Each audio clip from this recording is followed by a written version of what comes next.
क्या कोई सोच सकता है कि किसी बुजुर्ग महिला की पिटाई हो रही हो और लोग उस पर तालियां बजा रहे हो? एक घर के अंदर ऐसा ही हो रहा था। हैरान कर देने वाली घटना थी। एक पड़ोस की दीदी जाकर बैठी थी ड्राइंग रूम के अंदर। बहू बड़े अनमने मन से उठी थी और एक गिलास पानी लाकर दीदी को दे दिया था और दीदी चुपचाप बैठी रही। सोचा अब उनसे कोई बात करेगा, अब उनसे कोई बात करेगा, लेकिन उनसे बात करने के लिए कोई भी आगे नहीं बढ़ा था। कारण एलईडी टीवी पर एक मूवी चल रही थी और उस मूवी के अंदर एक बुजुर्ग महिला की पिटाई हो रही थी और पिटाई कर रहे थे उसके अपने ही परिवार वाले। तभी उन्होंने सोचा कि शायद सास से ही बात करके देखी जाए। कोई जरूरी काम था, इसलिए उनके घर के अंदर गई थी दीदी और उनसे कहा कि ये आप अपने बच्चों को क्या सिखा रही हैं? इस पिक्चर से क्या देखने को मिलेगा? आपके परिवार पर इसका कितना बुरा असर पड़ेगा। तभी सास ने कहा, दीदी प्लीज थोड़ी देर रुक जाइए, मैं आपको सारी प्रश्नों का उत्तर दूंगी। बड़ी हैरानी हुई थी। खुद एक बुजुर्ग महिला जो सास थी अपनी बहुओं और बेटियों के साथ उस पिक्चर को बड़े मजे से देख रही थी। एक चीज तो बड़ी अच्छी थी कि आजकल सास और बहुएं एक साथ पिक्चर कहाँ देखने जाती हैं? नहीं, आजकल तो मेट्रो या हॉल के अंदर पिक्चर लगती हैं। पहले एक दूरदर्शन टीवी हुआ करता था जिसके अंदर पड़ोस में जाकर नीचे चटाई पर दरी पर बैठकर सब लोग पिक्चर देखे करते थे। हर घर के अंदर भी टीवी नहीं होते थे। ये मेरे जमाने की बात है, जब लगभग 50 साल पहले की बात है। दिल्ली दूरदर्शन पर आती थी पिक्चर और वो भी संडे के दिन, और 2 दिन आता था चित्रहार। चित्रहार माने उस पर पुराने गाने 7 या 8 या 10 गाने आया करते थे जिसे हम पूरा हफ्ता इंतजार करते थे टीवी देखने का। और आज हैरानी वाली बात यह है कि हर कमरे के अंदर सबका एलईडी लगा है। एलईडी तो चल रहा है लेकिन मोबाइल सबके हाथ में है, उसका बिल बनता रहता है और मोबाइल पर सब अपना एंजॉय करते रहते हैं, जिसको जो भी पसंद होता है। उनमें से मैं भी एक हूँ। मैं अपना भी बताऊं, मैं भी उन्हीं में से हूँ। लेकिन आज का दौर तो बदल चुका था। एलईडी पर टीवी देख रही सास बहू, कमाल हो गया था। और सास और बहू जब तक वो सीन पूरा नहीं हो गया, किसी ने भी उस पिक्चर को बीच में से नहीं छोड़ा था। कारण हैरान कि वो बुजुर्ग की पिटाई हो रही है। हैरान जैसे ही पिक्चर खत्म हुई, बहू उठी और तब बोली, दीदी आपके लिए चाय बनाकर लाऊं या ठंडा बनाकर लाऊं? दीदी ने कहा कि सुनो बेटा, कुछ भी बनाकर नहीं लाओ, आप मेरे 2 प्रश्नों का उत्तर दे दो, उसके बाद जो कहोगे उसके बाद मैं खाना पीना खा लूंगी। सास और बहू बैठ गई थी और उनसे पूछा कि ऐसा क्या था उसमें कि एक बुजुर्ग को पिटते हुए आप देख रहे थे और खुश होकर तालियां बजा रहे थे। इतना सुंदर जवाब उसमें सास ने दिया था कि दीदी भी हैरान रह गई थी। सास ने कहा, दीदी आपने पिक्चर को शुरू से नहीं देखा है। दीदी ने कहा, मतलब? अगर आप इस पिक्चर को शुरू से देखती तो जो ये बुजुर्ग महिला थी इसके कारनामे देखकर आपको भी लगता कि इसके 2 थप्पड़ तो मैं भी लगा दूं। ऐसा क्या किया इसने, बुजुर्ग महिला ने, जो सब इसके पिटने पर खुश हो रहे हैं और आप कह रहे हैं कि मैं भी इसके 2 लगा देती? ऐसी कौन सी पिक्चर है? तभी बुजुर्ग महिला ने कहा, सास ने कहा, दीदी इस पिक्चर का नाम है 100 दिन सास के। 100 दिन सास के। इसमें ऐसी क्या स्टोरी थी, क्या आप मुझे छोटे से रूप में बता सकती हैं? इसमें क्या था कि उसकी एक बहू होती है और वो अपनी बहू को बहुत ही ज्यादा परेशान करती है, बहुत ज्यादा परेशान करती है। और फिर इसमें छोटी बहू आती है और छोटी बहू को पता चल जाता है कि उसने सबकी नाक में दम कर रखा है। बहुत बदतमीजी से बोलना। और छोटी बहू आकर उसको, जैसे ही वो उसके ऊपर बदतमीजी करती है, हाथ उठाने की कोशिश करती है, तो छोटी बहू हाथ दिखाकर रोक देती है कि नहीं, जो बड़ी के साथ हो गया वो मैं अपने साथ नहीं होने दूंगी। अच्छा, ऐसा था इसके अंदर।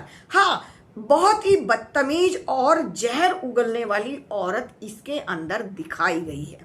और इस किरदार को जिसने निभाया था उनका नाम ललिता पवार था। उस जमाने में बहुत ही बड़ी और अच्छी कलाकार होती थी ललिता पवार, जो सास का रोल निभाया करती थी, और शशि कला जी जो हमेशा नंद के रोल निभाती थी।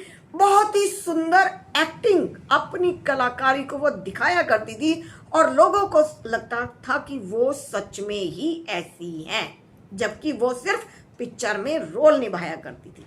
तो आप इनसे क्या सीख रहे थे ये बताइए। हम सिर्फ ये बताना चाहते हैं, तब बहू बोली थी, दीदी बात सुनिए, हम आपको सिर्फ ये बताना चाहते हैं कभी कभी ऐसी गलतियां बड़े लोग भी कर जाया करते हैं जिनका पछतावा उन्हें बुढ़ापे में जाकर होता है। कितनी गलत बात है कि आज बेटा अपनी माँ को ही मारता है। शर्मनाक घटना, हत्या तक कर देते हैं अपनी माँ की। कितनी शर्मनाक घटना है। लेकिन दीदी, इस पिक्चर को देखकर हमारी बुद्धि जैसे खुल गई है। जब उनके अपने दिन आए होंगे जवानी के, उन्होंने किस पर क्या क्या अत्याचार किया होगा, किस तरह की भाषा उन्होंने बोली होगी, कितनी बदतमीजियां उन्होंने दूसरे के सामने की होगी। दीदी, इस पिक्चर से हमें एक सबक मिल रहा था, शिक्षा मिली ऐसे पिक्चर से। दीदी ने तभी उन दोनों से पूछा, हाँ जी दीदी, कि अपने कर्मों को सोच समझकर करिए।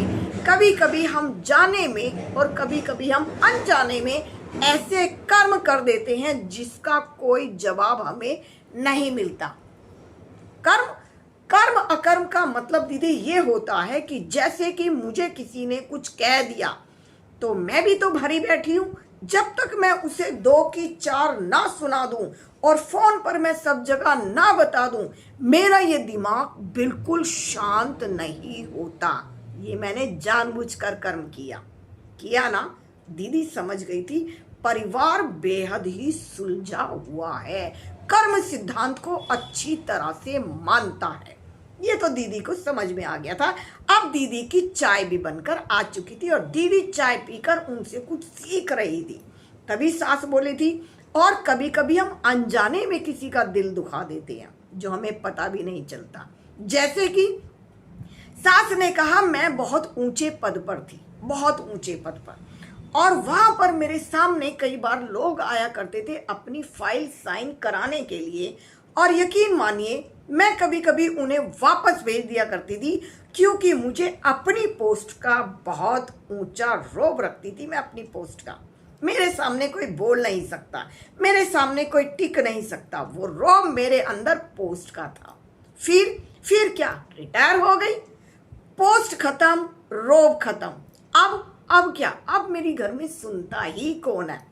क्यों आपके घर में आपके नहीं सुनते? ऐसा क्यों? आप ही के तो बच्चे हैं, आप ही की रचना है, आपकी परवरिश है, फिर आपकी क्यों नहीं सुनते? क्योंकि मुझे जीवन भर उस पोस्ट का अहंकार रहा था। मैंने कभी अपने बच्चों को टाइम नहीं दिया। मैं जाया करती थी, मैं किटी पार्टियां करती थी, मैं पार्टियों में जाती थी, मैं मूवी देखती थी, मैंने अपने बच्चों को कभी टाइम ही नहीं दिया था। वो आज बच्चे मुझे टाइम कैसे देंगे? उनकी भी तो लाइफ वही है जो उन्होंने माँ को देखा है, वही तो पलटकर आज वो कर रहे हैं। कर्म सिद्धांत का समझ में आया दीदी आज मुझे। इस पिक्चर से मुझे बड़ा सबक मिला।